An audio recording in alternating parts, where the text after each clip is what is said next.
attrapé une piste cyclable qui est à 300 mètres de chez moi.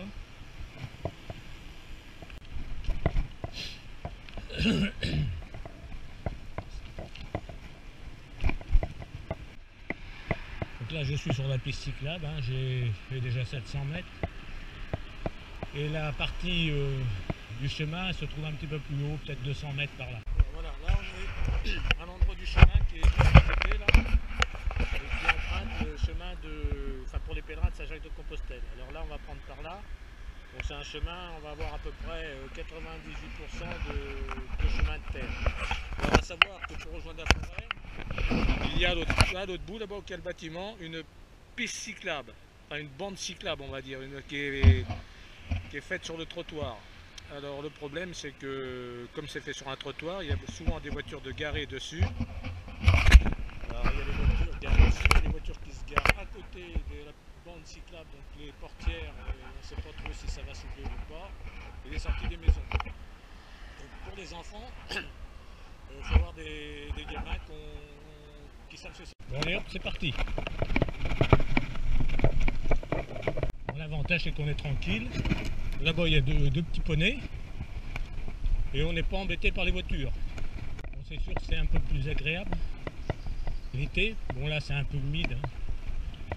Il y a des endroits ça peut glisser un peu pour les enfants, mais bon, c'est toute une petite route, hein. C'est juste un petit lotissement. Bon, alors l'avantage c'est qu'il n'y a pas de voiture, mais bon ça se construit beaucoup dans le coin. Et je suis pas sûr que dans une dizaine d'années, tous ces petits champs qui sont encore là, il n'y aura pas des lotissements à la place. Parce que plus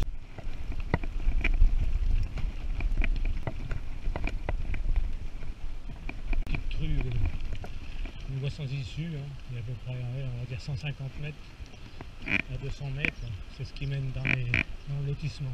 Enfin, route à traverser. Donc il faut faire attention, la route est un peu plus grande que tout à l'heure.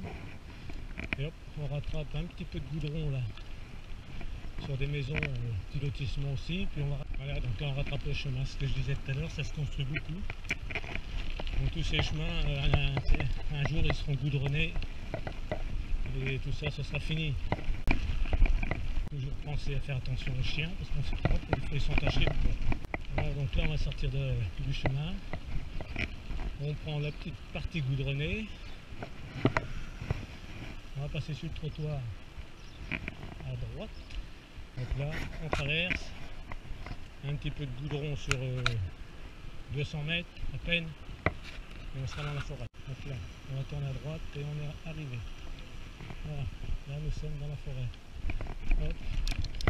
Donc là par contre au chemin, ils ont fait passer des trucs pour le bois. Et donc dans la forêt côté le Poinçonnet. La Poinçonnet Châteauroux, parce que on dit la forêt du Poinçonnet, la forêt de Châteauroux. Bon, à savoir quand même que c'est une forêt où il y a de nombreux petits chemins, à droite ou à gauche. C'est pas des grands chemins, comme dans certaines forêts, mais bon, on arrive toujours à rouler en rentrant d'un côté, on reprend de l'autre. Voilà, bon, à part la ligne droite là qui doit faire à peu près 2,5 km. Bon là c'est un peu de sable blanc, plus haut c'est du chemin. Voilà, je vais prendre le chemin qui est là. Bon c'est pareil, c'est des chemins que je prends pas très souvent. Parce que je roule beaucoup dans la forêt, mais bon pas tout le temps dans le même parcours. Et voilà, là c'est un chemin donc je vais prendre par la droite. Là je suis à 5,6 km. Voilà, hop. Donc le chemin qui est derrière moi, c'est un chemin qui avait plus haut tout à l'heure sur la route que j'ai pas pris, sur le petit chemin blanc. Bon, c'est une forêt où il y a très peu de dénivelé, mais bon, avec un enfant, il faut quand même que l'enfant il ait quelques vitesses sur le vélo, parce que bon, c'est vrai que si on veut le mettre au vélo, sinon il va vite en avoir marre. Voilà, bon, là je vais prendre sur la droite. Donc, comme je disais, hein, c'est des petits chemins raccordés les uns aux autres. Hein. Donc là, je vais prendre le chemin de droite, un petit chemin que je voulais pas prendre tout à l'heure parce que ça me plaisait pas, puis en fin de compte je vais le prendre. Alors ce chemin-là, j'évite de le prendre surtout l'été. Parce que comme on peut le voir, là pour l'instant il y a de nombreuses fougères, bon elles sont mortes, mais alors l'été, elles arrivent à recouvrir un peu le chemin. Et moi les tiques, j'ai intérêt de m'arrêter plus haut pour voir si j'en ai pas chopé. Donc voilà, là on va recouper une route. Beau soleil. Là je suis à 10 km. Bon, c'est des chemins qui se pratiquent en VTT, mais je pense que même en VTC,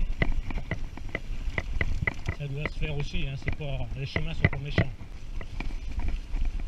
Belle petite allée. Bon, là on va arriver dans une petite difficulté, enfin surtout au niveau des enfants. Bon, la descente c'est pas ça, c'est plus la montée.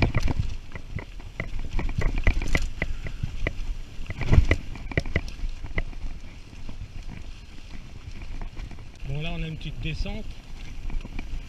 Alors des fois c'est des cailloux, parce qu'il y a quelques cailloux qui sont au centre et on ne les voit pas. Il faut quand même que s'il y a un enfant, il ait quand même de bons freins, parce qu'il y a comme là des branches, voilà, qui puissent bien freiner, parce que sinon, et là je vous disais tout à l'heure, ils sont abattus des arbres, donc il y a quelques branches qui... Bon bah là ils ont creusé un trou, c'est con. D'habitude on pouvait passer, évidemment ils ont fait des fossés. Bon bah j'ai rattrapé une petite route sur ma gauche, enfin une petite route, un chemin sur la gauche. Et puis voilà, je vais rattraper plus haut. Normalement, ça va emmène à la petite chapelle de notre... Voilà, un beau petit chemin blanc, entre autres. Bon, apparemment, il y a un morceau qui est tombé. Ouais. On va faire les travaux.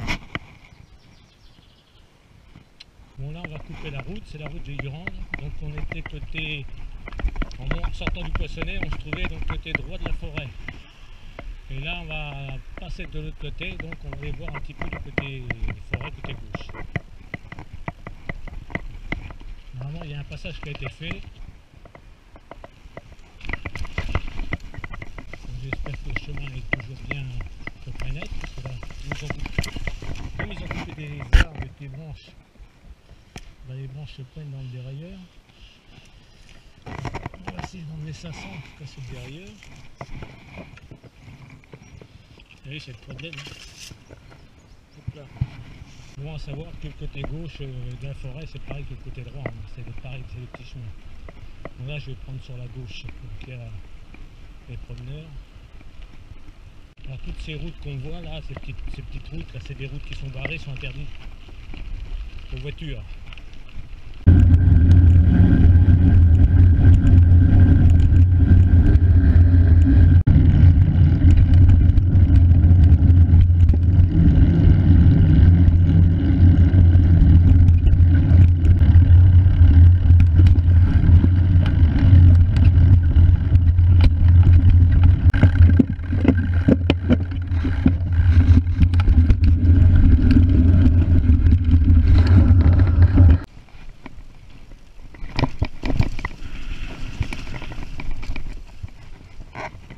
qu'on voit autour là, c'est la ruine du château du Rio de la Motte. Alors il y avait un château à quelle époque, mais ça c'est des... tout ce qui est autour là c'est des fossés.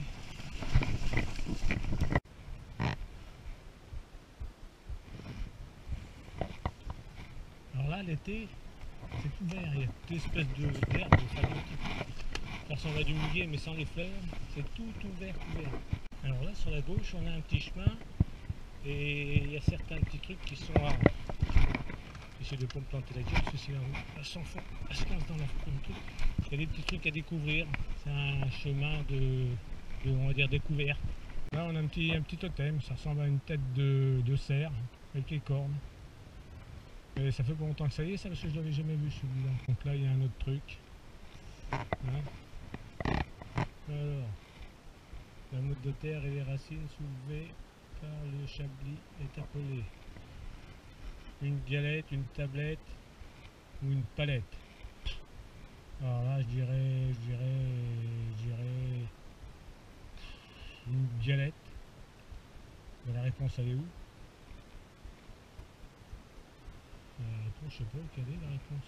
Ah si, la réponse elle est là. Hein. C'est une galette, je sais pas ce que j'ai dit, mais bon, j'ai dû dire une. Je sais pas ce que j'ai dit. Bon, là il y a encore une tête là. Mais c'est des nouveaux trucs, ça. C'était pas ça, hein. C'était des petites énigmes tout à l'heure. Et bon, là il y a une autre petite tête de cerf. Alors voilà, il y en a un autre ici. Il faut trouver, il faut voir un trou de chouette. Alors le petit truc qui est là. Alors, moi je vois rien. Hein. Trou de chouette. Alors ici on est à l'étang des deux frères. Alors la légende veut que ce seraient deux frères qui se seraient noyés là-dedans, d'après ce que j'ai entendu dire. Voilà. Bon, alors là il y a un petit pont, un petit passage. Merde, je vais pas passer de l'autre côté parce que je me fous les pieds dans l'eau. Ouais, voilà. Bon, ça a été aménagé parce que c'est pareil, avant c'était pas comme ça. Hein. Alors là, abbaye du Gramont. Alors, devant vous, à 60 mètres environ, se trouvait l'abbaye du Gramont. Entièrement démolie, il ne reste plus guère que les traces sur le terrain. Bon, par contre, la table, elle est d'origine. Hein. Là, il y a un petit trou, je pense que c'était. Voilà. Bon, je vois que là-bas, de l'autre côté, il y a un affût pour voir sûrement les...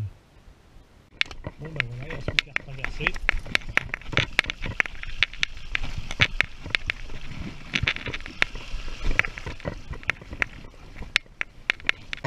Bon, ben voilà, apparemment, il y aurait du poisson là-dedans. Je crois qu'ils ont dessiné un brochet puis une carpe. Ouais, bon, bah ça sert surtout d'abreuvoir aux bêtes. Hein. Au nombreux carrefours, il y a ces petits panneaux là pour signaler la prévention contre la piqûre du tic. Voilà. Bon ben voilà, on aura fait 26 km en 1h40. Tranquille, sans forcer, il a fait beau, donc j'espère que cette vidéo vous plaira. Sinon, ben, c'est pas grave, tant pis. Hein. Voilà, donc ciao, à la prochaine.